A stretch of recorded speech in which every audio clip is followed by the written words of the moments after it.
Phil Mackey, Tom Pelissero here upstairs at the Metrodome. Vikings beat the Seahawks 24-13, and let's get right into it. The Vikings' first-team offense saw its most extensive action of the season, of the preseason.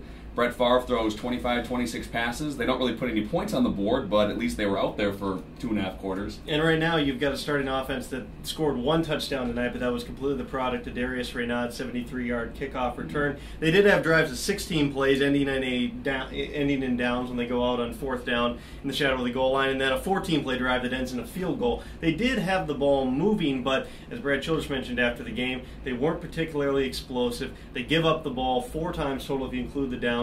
One on that fumble where Bryant McKinney blows a protection, 2 others on interceptions, one of them Bernard Berrien's fault, one Brett Favre's fault. You can see some positives, but this isn't what you expect to see from an offense 13 days before the season opener. This is what you expect to see after maybe 1 preseason game or 2 preseason games, but that's the reality of what the Vikings are when you've had the injuries that they've had and when you've also had a quarterback who didn't show up until the middle of August. It almost feels like a cram session, especially between the quarterback and the receivers, because you have a quarterback who's been in camp for 2 weeks. You've got receivers with Greg Camarillo and Javon Walker, who just got here this last week, and Percy Harvin has missed almost the entire offseason's worth of practices. So you're putting this all together, and you're about to play the defending Super Bowl champion in less than 2 weeks. Yeah, here's a stat for you. Greg Camarillo and Javon Walker have gone through more practices over the past month than Percy Harvin has, because they were actually here last week. Harvin comes out, he hadn't done anything in practice. He showed up and put it on his pads one day this past week, was still undergoing tests late last night. They think they have a handle on the migraines, but you're right. You put Harvin out there, he made a couple of plays, took several hits.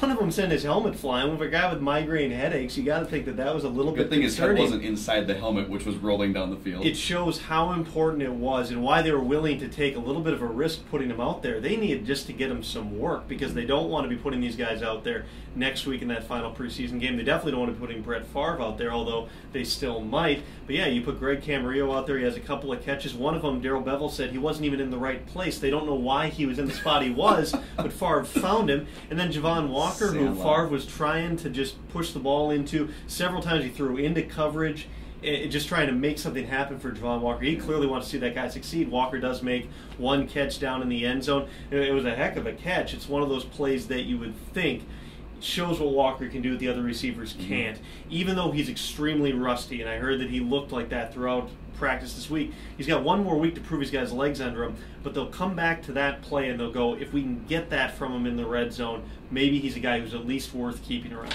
With Harvin and Camarillo, both of them profile as slot receivers, and Camarillo's their prototypical just a possession receiver.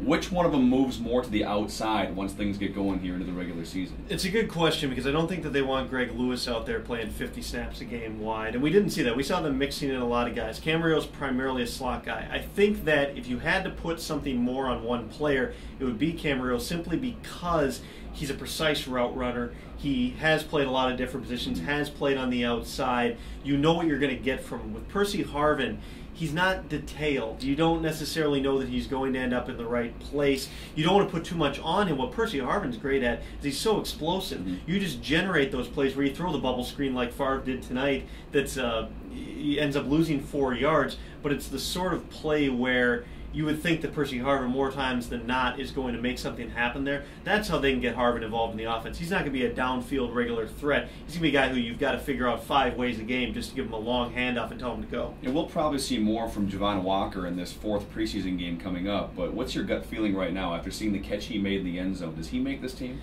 I think that his odds are better than they were coming into tonight when I wrote yesterday that I thought he was maybe a 50-50 shot to make the team just because he's shown so much rust. And they don't know what's going to happen with his knees. That's the biggest thing that you've got to wonder about with Javon Walker. It's not just that he hasn't played. He's played 19 games over the past 3 seasons, but also there's a reason for that, and it's the injuries that have taken away his explosiveness. He's not a deep threat anymore. He's a short to intermediate threat.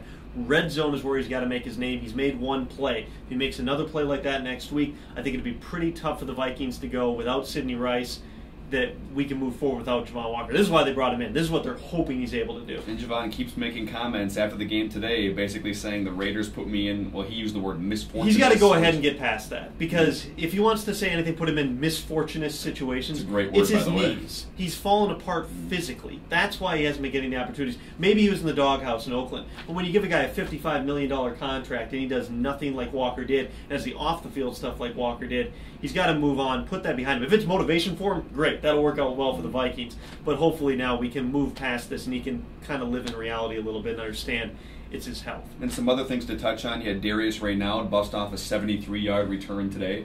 You had Chris Cook starting at right corner, productive, a couple nice open field tackles. Mm-hmm.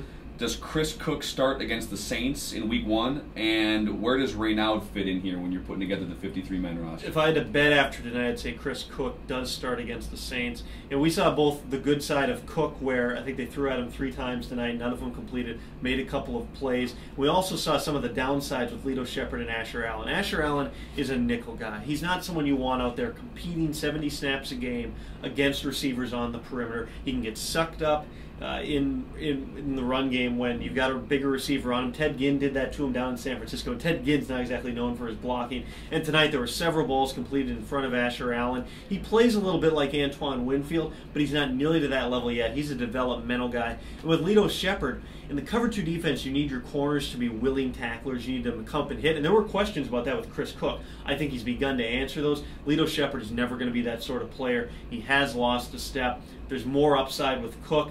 They have to wonder if Cook's youth is going to show up when the lights come on, when he's out there September 9th. But I think that's a risk they're willing to take because of the skill set he brings to the table. And luckily the Vikings have enough depth now with Shepherd and Asher Allen where they can mix and match, and they're not reliant on 2 guys, Winfield and Cook, to carry the load as much. It's a big thing, too. They were willing to trade away Benny Sapp because they think Cook's ready to play, and also they think they can withstand one injury at that position. If somebody goes down, if Antoine or Chris Cook or Asher Allen goes down, you have Lito Shepherd sitting there waiting to play on the outside.